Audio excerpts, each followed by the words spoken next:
इसलिए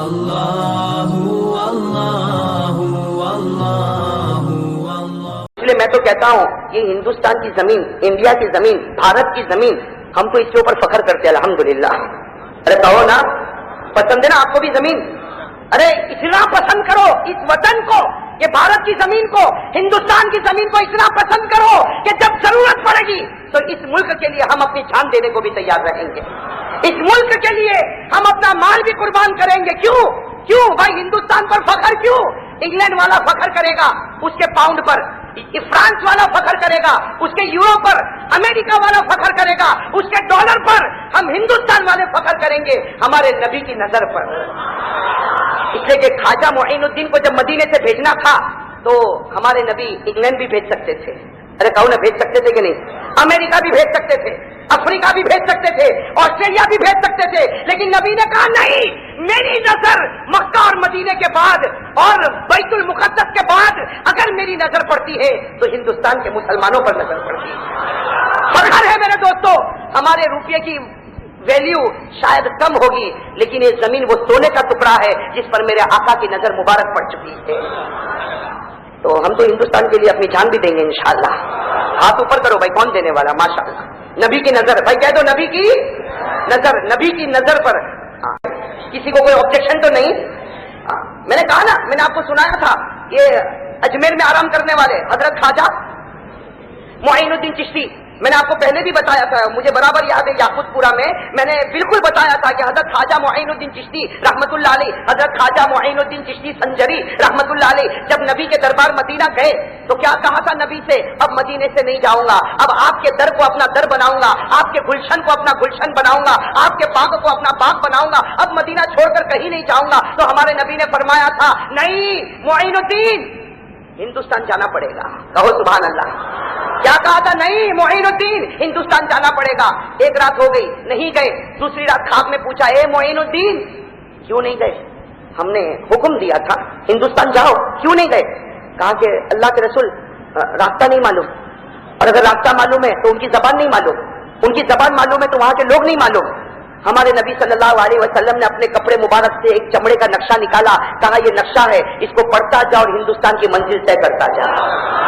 ख्वाब में, ये सब ख्वाब में हो रहा। मैं पूरे वाकये की तरफ नहीं आता, इसलिए कि वो वाकया मैंने मुहर्रम के महीने में याकुतपुरा में बता दिया। मैं सिर्फ ये बताना चाहता हूँ कि दूसरी रात को नक्शा दे दिया कि जाओ मोइनुद्दीन इस नक्शे पर जाओ, लेकिन दूसरी रात को भी ख्वाजा मोइनुद्दीन हिंदुस्तान गए नहीं और मदीना छोड़ा। तीसरी रात को फिर ख्वाब में आका सल्लल्लाहु अलैहि वसल्लम, मोइनुद्दीन क्या बात है, 2 रात से कह रहा हूँ जाओ जाओ जाओ, नहीं जाते। रो पड़े, ख्वाब में रो पड़े और नबी के मुबारक हाथों को पकड़ लिया, जैसे कोई बच्चा बिलबिलाता हुआ अपने अब्बा के हाथ को पकड़ लेता। ख्वाजा मोइनुद्दीन ने बिलबिलाते हुए नबी को ख्वाब में पकड़ लिया और फरमाया, कैसे जाओ? जाऊंगा तो आपका दीदार कैसे होगा? आपका दीदार कैसे होगा? आपकी मुलाकात कैसे होगी? ये मदीना है जहां मैं आपका दीदार करता हूँ, ख्वाब में दीदार करता हूँ, दूर चला जाऊंगा, आपका दयार छूट जाएगा तो दीदार कैसे होगा? तो क्या फरमाया था हमारे नबी ने? फरमाया, मोइनुद्दीन जाओ, हिंदुस्तान जाओ, अजमेर जाओ और मेरी फिक्र मत करो, दरूद पाक पढ़ लेना, गर्दन झुका देना, तेरे दिल में मेरी तस्वीर नजर आए। पर हाँ, एक बात बता दूं, हाथ नीचे रखे, ख्वाजा निजामुद्दीन औलिया रहमतुल्लाह अलैह जिनका मज़ार दिल्ली में है। कहाँ पर मज़ार है? अभी बकरा ईद के वक्त पर मैं वहां पर पहुंचा था। ख्वाजा निजामुद्दीन औलिया की जो दरगाह है, अल्हम्दुलिल्लाह, अब लोगों का हाल ऐसा है कि बस पहुंच जाते। मैं तो कहता हूँ क्यों ऐसे जाता? पढ़ के जा, पढ़ के जा, पहचान के जा वो कौन है, ताकि जब पहचान के जाएगा तो अदब करेगा। अरे अदब करेगा कि नहीं करेगा? भाई अदब करेगा, पहचान के जाएगा तो अदब करेगा।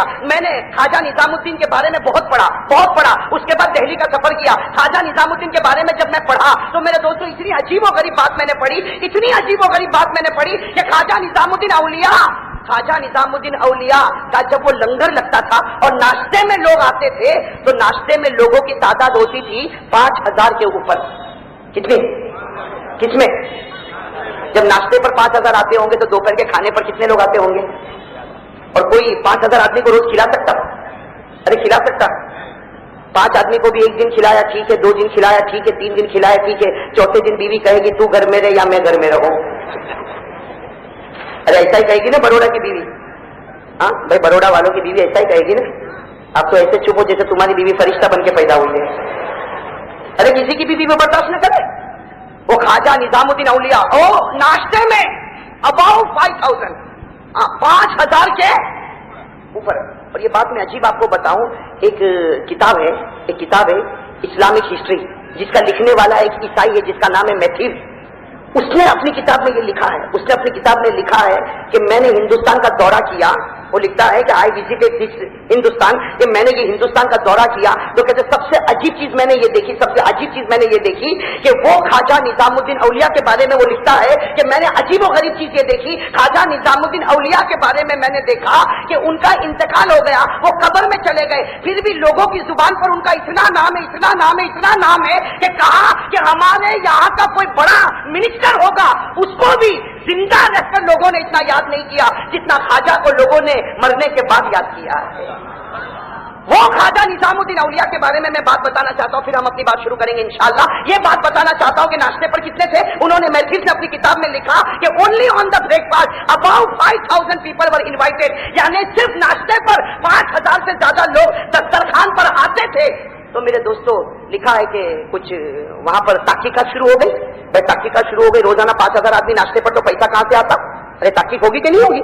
ایک نیچرلی چیز ہے, فطری چیز ہے کہ روزانہ جس کے گھر میں صبح ناشتے میں 5,000 آدمی آئے تو پیسہ کہاں سے آتا ہوگا. چنانچہ اس زمانے میں دہلی میں جو بھی ہوگا معاملہ بہت گمبھیر ہو گیا اور تحقیق شروع ہوئی کہ خواجہ نظام الدین کے پاس پیسہ کہاں سے آتا, بھائی روپیے کہاں سے آتے. ناشتے پر 5,000 تو ظاہری بات ہے, کھانے میں 10,000, رات کے کھانے میں 15,000, تو روزانہ ایک آدمی 20,000 کا کھانا کہاں سے لاتا ہوگا. انکوائری پر انکوائری ہوئی اور لوگوں نے سختی کرنا شروع کی. تو خواجہ نظام الدین اولیاء نے فرمایا مجھ پر سختی مت کرنا. لوگوں نے کہا پیسہ آتا کہاں سے؟ تو فرمایا ساتھ میں کہہ دو. تو پوچھنے والے نے کہا یہ تو ہم کو بھی معلوم ہے اللہ دیتا ہے, لیکن تم کو اتنا, ہم کو اتنا کم کیوں دیتا ہے؟ پوچھنے والے نے کہا وہ تو معلوم ہے اللہ ہی دیتا, لیکن تو 20,000 کو کھلاوے اور میں میرے 4 بچوں کو بھی نہ کھلا سکوں, کیا معاملہ؟ خواجہ نظام الدین بھائی اللہ والا جب جلال میں آ جائے نا تو پھر پوچھنا ہی نہیں. اللہ والا جب جلال میں آئے, خواجہ نظام الدین اولیاء رحمۃ اللہ علیہ جلال میں آئے, اپنی مسند سے اٹھے اور کہا آؤ میں بتاتا ہوں میرے پاس پیسہ کہاں سے آتا. ارے خواجہ نظام الدین اولیاء زمین کے جس ٹکڑے پر ہاتھ رکھتے وہ ٹکڑا سونے کا بن جاتا, جس ٹکڑے پر ہاتھ رکھتے وہ سونے کا بن جاتا. کہا کہ مجھے روک دو ورنہ پوری دہلی کو سونا بنا دوں گا اور پھر تمہیں کوئی چین سے جینے نہیں دے گا. پوری دہلی کو سونا بنا دوں گا. لوگوں نے ہاتھ پکڑے, توبہ کی, معافی مانگی. تو میرے دوستو اگر خواجہ نظام الدین اولیاء جیسے ولی کے ہاتھ پر زمین سونے کا ٹکڑا بن گیا تو نبی کی نظر پر کیا ہندوستان ڈائمنڈ کا ٹکڑا نہیں بن گیا؟ لوگ مجھے کہتے ہیں کہ مولانا آج کل تو انڈیا کی زمین بہت مہنگی ہوتی جا رہی ہے. میں نے کہا دیکھتا جائے تو اور بھی مہنگی ہوتی جائے گی, اس لیے کہ اس پر تو نبی کی نظر ہے اور نبی کی نظر کی کوئی قیمت چکا نہیں سکتا. نبی کی نظر کی کوئی قیمت چکا